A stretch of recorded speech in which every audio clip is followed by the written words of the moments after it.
बच्चों हम लोग पढ़ रहे थे फिजियोलॉजी ऑफ मसल्स कॉन्ट्रैक्शन। इसमें हमने लास्ट की वीडियो तक बात कर ली थी रेखित पेशियों तक, स्ट्रेट मसल्स की हमने बात कर ली थी। आज हम बात करने वाले हैं थर्ड टाइप की पेशियाँ, जो कि हैं हृदय पेशियाँ, कार्डिक मसल्स।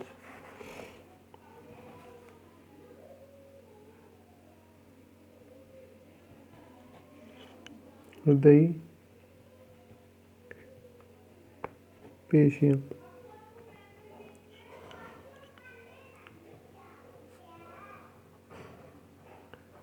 कार्डिक मसल्स, ठीक है ना। ये आपको ही पता है, ये हृदय में पाई जाती है और लगातार कार्य करती रहती हैं। सभी पृष्ठपेशियाँ कह सकते हैं, जो कि हम लोग कोऑर्डिनेट बात करते हैं, कोऑर्डिनेट में पाई जाती हैं। हमेशा रेखित पेशियों के समान ही होती हैं, रेखित पेशियों के समान ही होती है। इसमें हम लोग बात कर सकते हैं एक पेशी के अंदर कई दो या दो से ज़्यादा केंद्रक, अनेक केंद्रक उपस्थित रह सकते हैं। हृदय पेशियाँ लगातार कार्य करेंगी, ऊर्जा की अत्यधिक आवश्यकता होगी, इसलिए क्या पाए जाएंगे, अनेक माइटोकॉन्ड्रिया भी पाए जाएंगे, अनेक माइटोकॉन्ड्रिया पाए जाते हैं। जैसे कि हमने बात की थी, रेखित पेशियों में बैंड्स पाए जाते हैं, छोटी छोटी धारियाँ पाई जाती है, स्ट्रिप्स होती है। उसी प्रकार से इसमें भी क्या पाई जाएंगी, धारियाँ पाई जाएंगी, और सारे के सारे ये तंतु क्या होंगे, शाखा युक्त होंगे, ब्रांच्ड होकर एक दूसरे से जुड़े हुए, इंटरकनेक्टेड होंगे, ठीक है ना। अनैच्छिक प्रकार की है हृदय पेशी, क्या है, एक अनैच्छिक प्रकार की है, मतलब हमारा इस पर किसी प्रकार से नियंत्रण नहीं है, जो कि इसीलिए क्या करती है, लगातार कार्य कर सकती है। हृदय पेशियाँ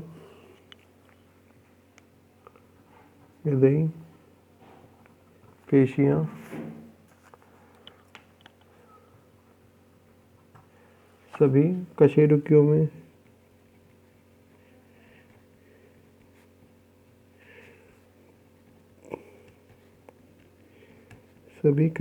में पाई जाती है, सभी कशेरुकियों में पाई जाती है। ये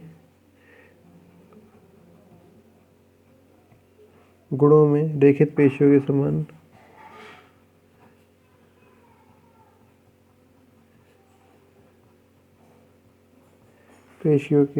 समान होती हैं, गुणों में रेखित पेशियों के समान होती है। इनमें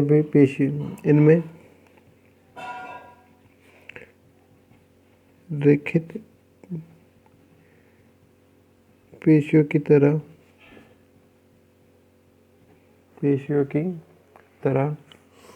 अनेक केंद्रक पाए जाते हैं।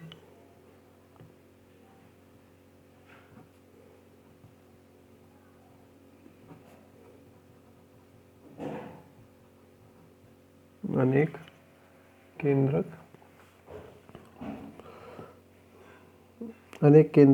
पाए जाते हैं। अत्यधिक ऊर्जा की प्राप्ति हेतु इन पेशियों में अनेक केंद्रक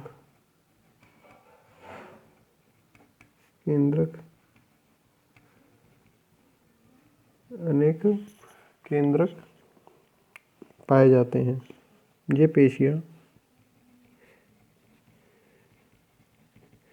ये पेशियाँ तंतुओं में कोमल, सॉफ्ट, अनुप्रस्थ धारियाँ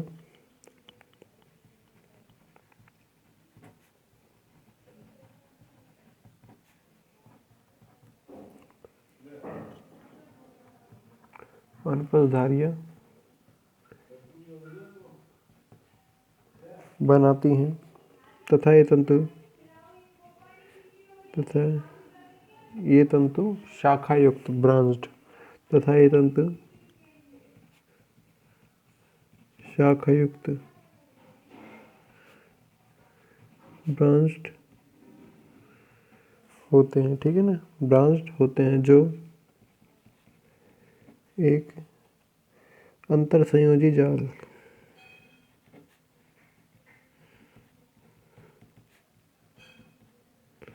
जाल, इंटरकनेक्टेड नेट।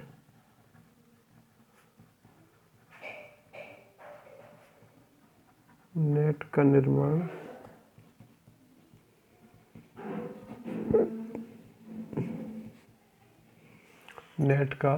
निर्माण करते हैं। हृदय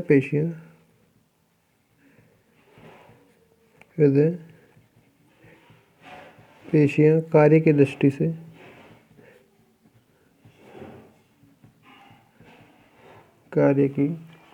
दृष्टि से अनिच्छिक प्रकार की इनवॉलेंट्री टाइप, जैसे कि हमने अरेखित पेशियों को देखा था, इसमें आहार नाल की पेशियां, उत्सर्जी तंत्र की, जनन तंत्र की पेशियां पाई जाती है। इस प्रकार की अनैच्छिक इनवॉलेंट्री अनैच्छिक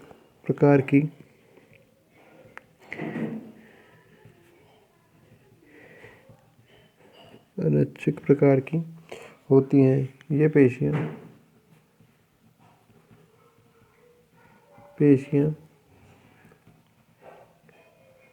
जीवन भर बिना रुके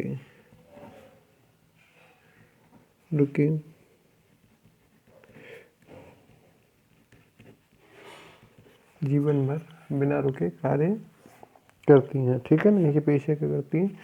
जीवन भर बिना रुके कार्य करती हैं। फिर बात आती है, ये तीनों टाइप की पेशियां हो जाती है। फर्स्ट हमने देखी थी अरेखित, सेकंड हमने देखी तो थर्ड हमने देखी है हृदयी पेशियां। अब हमारा टॉपिक है पेशीय तंतु का रासायनिक संगठन।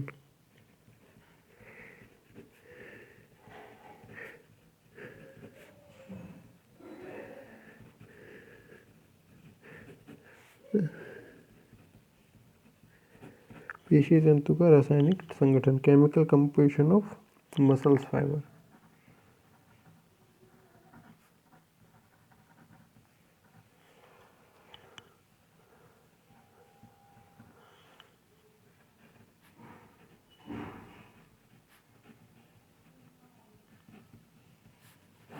Chemical composition of muscle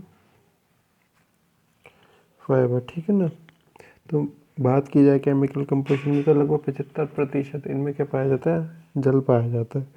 20% protein पाया जाता है और कुछ इनऑर्गेनिक साल्ट्स वगैरह, कार्बोहाइड्रेट वगैरह और एमिनो एसिड्स, फ्री टाइप के एमिनो एसिड्स पाए जाते हैं। ठीक है ना, जो कि लगभग 5% होते हैं। फर्स्ट बात आती है जल, लगभग 75%। सेकंड नंबर पे आता है प्रोटीन्स, ये होते हैं 20%। इसमें भी पाए जाते हैं, जैसे हम लोग बात करते हैं मायोसिन, एक्टिन,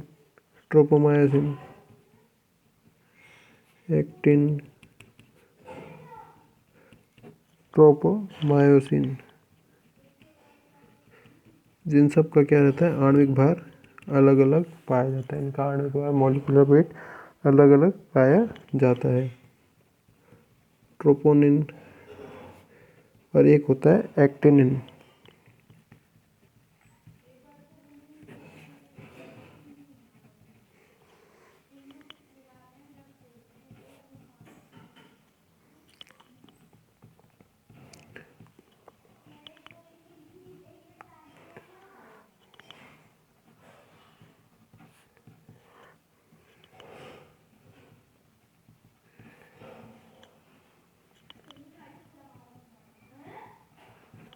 एक्टिन, ठीक है। एक्टिन। थर्ड नंबर पे आता है अन्य प्रकार के पदार्थ। थर्ड नंबर पे आते हैं हमारे पास अन्य प्रकार के पदार्थ, जिसमें पाए जाते हैं इनऑर्गेनिक सॉल्ट्स पाए जाते हैं, कार्बोहाइड्रेट पाया जाता है ग्लाइकोजन के रूप में। थर्ड नंबर पे आते हैं अन्य पदार्थ होते हैं 5%। अन्य पदार्थ में फर्स्ट होता है ग्लाइकोजन,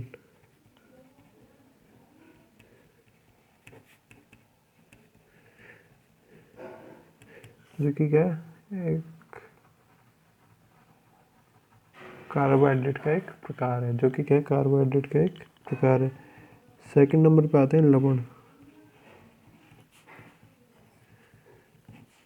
साल्ट्स। अब साल्ट्स में यदि बात की जाए तो सोडियम, क्लोराइड, कैल्शियम, मैग्नीशियम, ठीक है ना। अब मोस्टली क्या होता है इसमें, मोस्टली कैल्शियम आयन और पोटेशियम आयन भी, ठीक है, ये पाए जाते हैं। थर्ड नंबर पे होता है इसमें स्वतंत्र फ्री अमीनो एसिड, स्वतंत्र अमीनो अम्ल, free amino acid. Free amino acid में से हम लोग बात करते हैं फास्फोक्रिएटिनिन की, जो कि क्या होता है, कशेरुकी की पेशियों में उपस्थित फास्फोक्रिएटिनिन हो जाता है, और phospho arginine, phospho creatine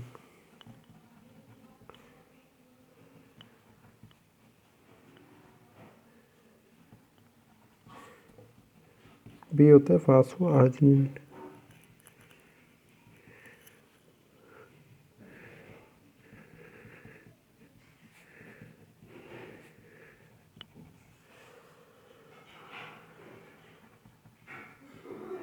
phospho arginine, ठीक है ना, ये पाया जाता है। अब यदि बात की जाए इनमें विशिष्ट प्रकार के जो प्रोटीन तंतु पाए जाते हैं, प्रोटीन तंतु पाए जाते हैं इनमें, तो सबसे पहले आता है हमारे पास मायोसिन। इनको आणविक भार के आधार पर हमने अलग अलग भागों में डिवाइड किया है, मायोसिन, ठीक है ना। मायोसिन ये क्या होता है, प्रोटीन का बना हुआ, माइक्रोफाइबर का बना हुआ प्राथमिक और माइक्रोफाइबर का बना हुआ प्रोटीन होता है। इसमें प्राथमिक और मोटे तंतुओं का निर्माण करती है मायोसिन प्रोटीन, मायोसिन प्रोटीन। इसकी यदि आकृति की बात की जाए तो हमेशा पुच्छ आकृति, टैडपोल की आकृति इस प्रकार से होती है, इस प्रकार से क्या पाई जाती है, इसकी आकृति होती है। यदि इसकी प्रत्येक अणु की लंबाई की बात की जाए तो पाया जाता है इसका प्रत्येक अणु पाया जाता है 1500 एंगस्ट्रॉम का, ठीक है ना। और यदि इसकी गोलाई में जो डायमीटर होता है, व्यास होता है, इसकी यदि बात की जाए तो 20 से 40 एंगस्ट्रॉम तक इसका व्यास पाया जाता है। मॉलिक्यूलर वेट 50,000 होता है इसका, ठीक है ना, मॉलिक्यूलर वेट 50,000 तक पाया जाता है। मायोसिन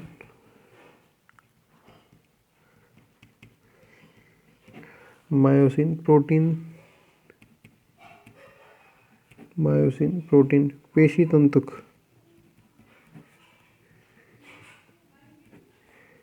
पेशी तंतु माइक्रोफाइब्रिल में उपस्थित प्राथमिक अथवा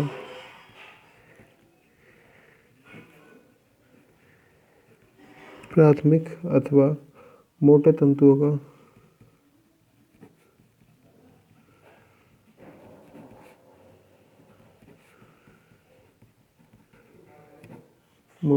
तंतुओं का निर्माण करती है। मायोसिन अणु की आकृति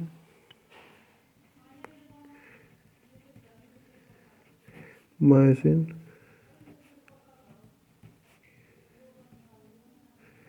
अणु की आकृति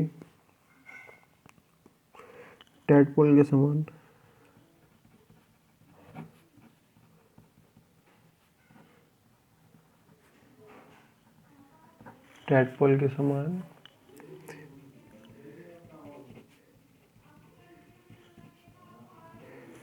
पाई जाती है, जिसकी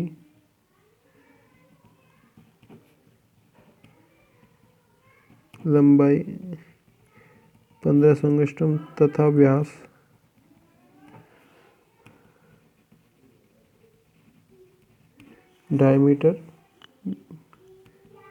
20 से 40 एंगस्ट्रॉम होता है, ठीक है ना।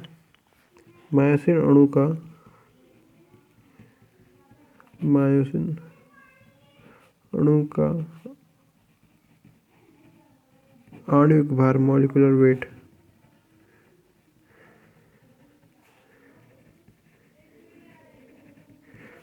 आणविक भार 50,000